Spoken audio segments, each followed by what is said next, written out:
목적이 이끄는 삶 11일차 하나님의 좋은 친구 되기.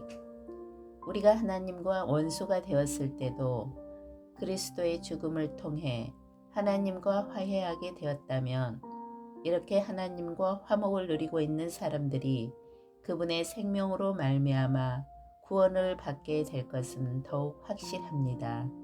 로마서 5장 10절 말씀. 하나님은 우리의 가장 친한 친구가 되기를 원하신다. 우리가 하나님과 맺고 있는 관계에는 여러 가지 다른 면이 있다. 하나님은 우리를 만드신 창조주, 우리의 주인 되신 주, 심판하시는 분, 구세주, 아버지, 구원자, 그 외에도 다른 많은 이름을 붙일 수 있다. 하지만 가장 놀라운 사실은 전지전능하신 하나님이 우리의 친구가 되기를 원하신다는 것이다. 우리는 에덴 동산에서 사람과 하나님의 이상적인 관계를 볼 수 있다. 아담과 하와는 하나님과 친밀한 관계를 누렸다. 의식도, 예식도, 종교도 없었고 단지 하나님과 사람 사이의 관계가 있었을 뿐이다. 죄의식이나 두려움에 방해 없이 아담과 하와는 하나님으로 인해 기뻐하였고 하나님도 그들로 인해 기뻐하셨다. 우리는 하나님의 계속적인 임재 가운데서 살도록 만들어졌지만 타락한 이후 그 이상적인 관계가 사라지게 되었고 구약 시대에는 몇 명만이 하나님과 우정을 나눌 수 있는 특권을 누렸다. 하나님은 모세와 아브람을 친구라 부르셨고 다윗은 내 마음에 합한 사람이라고 하셨으며 욥, 에녹, 그리고 노아는 하나님과 친밀한 관계를 유지했다. 하지만 그 시대에는 친밀한 우정의 관계보다는 하나님에 대한 두려움이 더 보편적이었다. 그런데 예수님이 이 상황을 바꾸어 놓으셨다. 예수님이 십자가에서 우리의 죄값을 치르셨을 때 성전에 드리워졌던 사람과 하나님을 분리시키던 휘장이 위에서 아래로 찢어졌다. 이것은 사람이 다시 한번 하나님께 직접 나아갈 수 있게 되었다는 것을 의미한다. 하나님을 만나기 위해 많은 시간 동안 준비해야 했던 구약의 성직자들과는 다르게 우리는 언제라도 하나님을 만날 수 있다. 성경은 이렇게 말한다. 이뿐 아니라 이제 우리로 화목을 얻게 하신 우리 주 예수 그리스도로 말미암아 하나님 안에서 또한 즐거워하느니라. 로마서 5장 11절 말씀. 하나님과의 우정은 하나님의 은혜와 예수님의 희생으로만 가능하다. 이 모든 것은 하나님이 하셨고 그는 그리스도를 통해 우리를 원수에서 친구로 바꾸셨다. 고린도 후서 5장 18절 말씀. 찬송가에서 보면 죄짐 맡은 우리 구주 어찌 좋은 친군지라는 구절이 있다. 하지만 사실 하나님은 삼위일체의 하나님 아버지, 아들, 그리고 성령 모두와 교제하라고 초청하신다. 예수님은 이렇게 말씀하셨다. 이제부터는 너희를 종이라 하지 아니하리니 종은 주인의 하는 것을 알지 못함이라. 너희를 친구라 하였노니 내가 내 아버지께 들은 것을 다 너희에게 알게 하였음이니라. 요한복음 15장 15절 말씀. 이 구절에서 친구라는 단어는 얼굴 정도 아는 것이 아니고 아주 가깝고 서로 신뢰하는 관계를 의미한다. 이 단어는 결혼식에서 신랑 들러리를 일컬을 때 그리고 또 왕에 아주 가깝고 신뢰하는 친구들과의 모임을 일컬을 때 사용된다. 왕궁에서 종들은 왕과 일정한 거리를 유지해야 하지만 신뢰하는 친구들의 모임은 친밀한 교제를 즐기고 직접 만나며 비밀 정보를 나눈다. 하나님이 나를 그러한 친한 친구로 그 모임의 일원으로 두고 싶어 하신다는 것은 이해하기 어려운 사실이다. 하지만 성경은 이렇게 말한다. 그분은 너희와의 관계에 대해 열정을 가진 하나님이시다.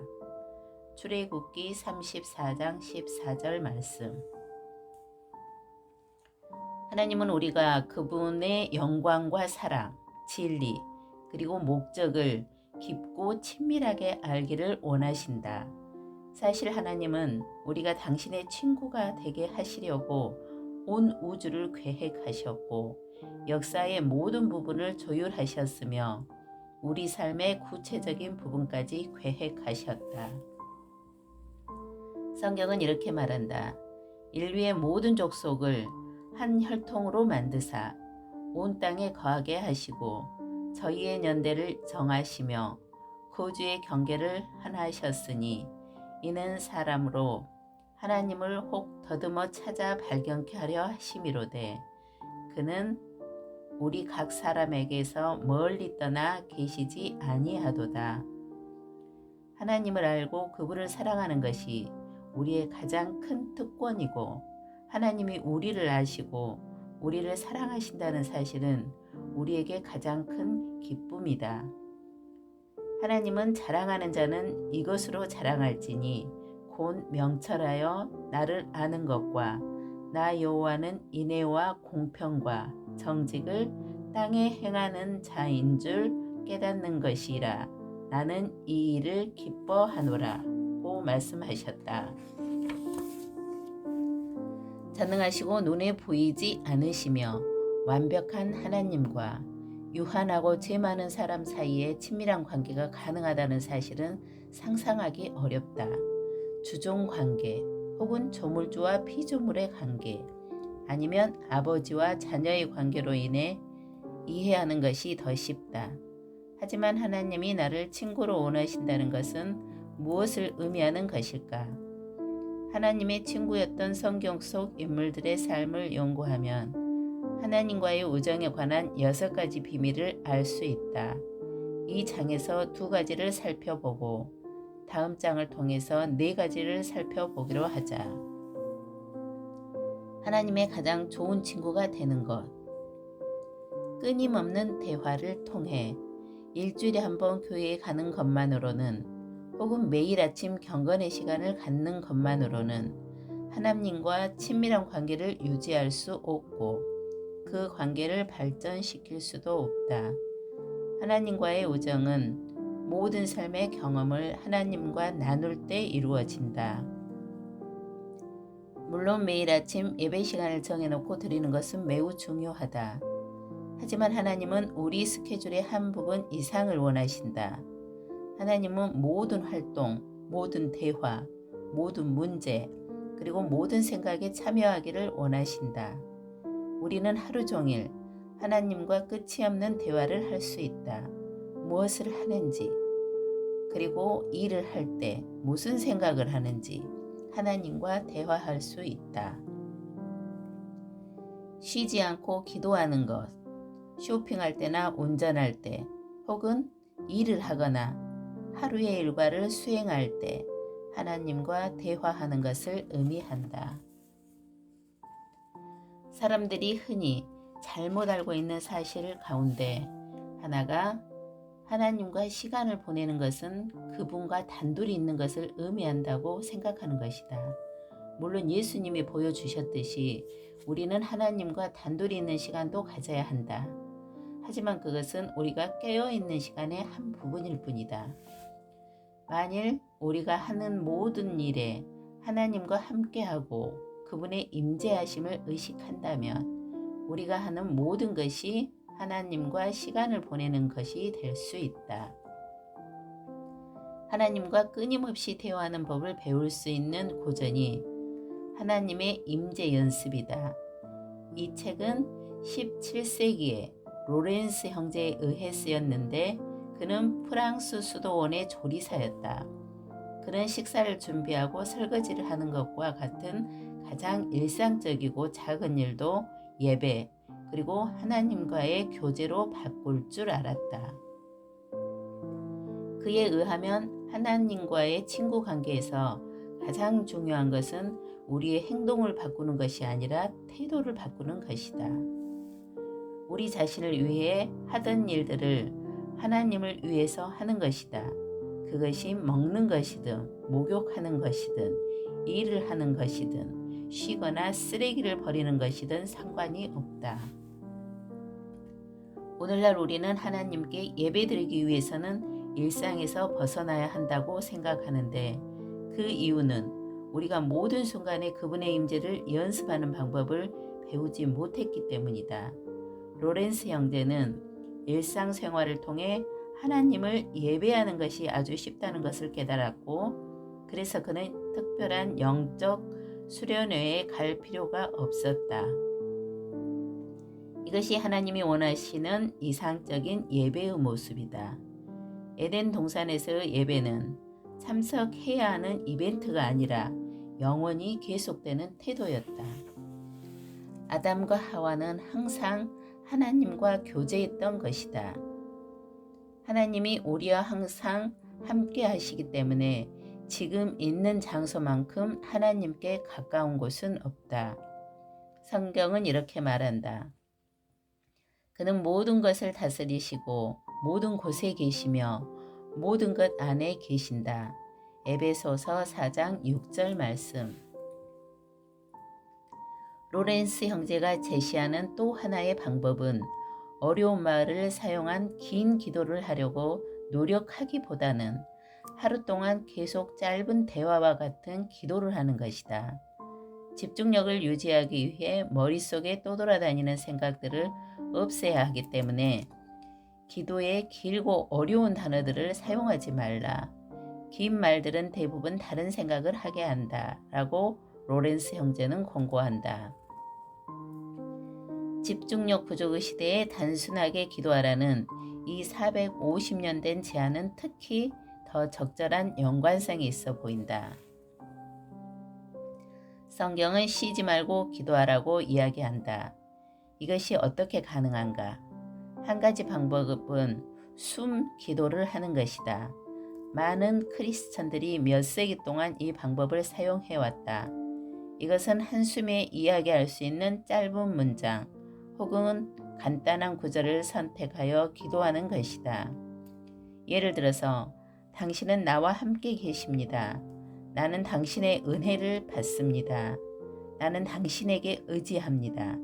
나는 당신을 알기 원합니다. 나는 당신께 속해 있습니다. 당신을 신뢰하도록 도와주십시오와 같은 문장들이다. 나는 그리스도 때문에 삽니다.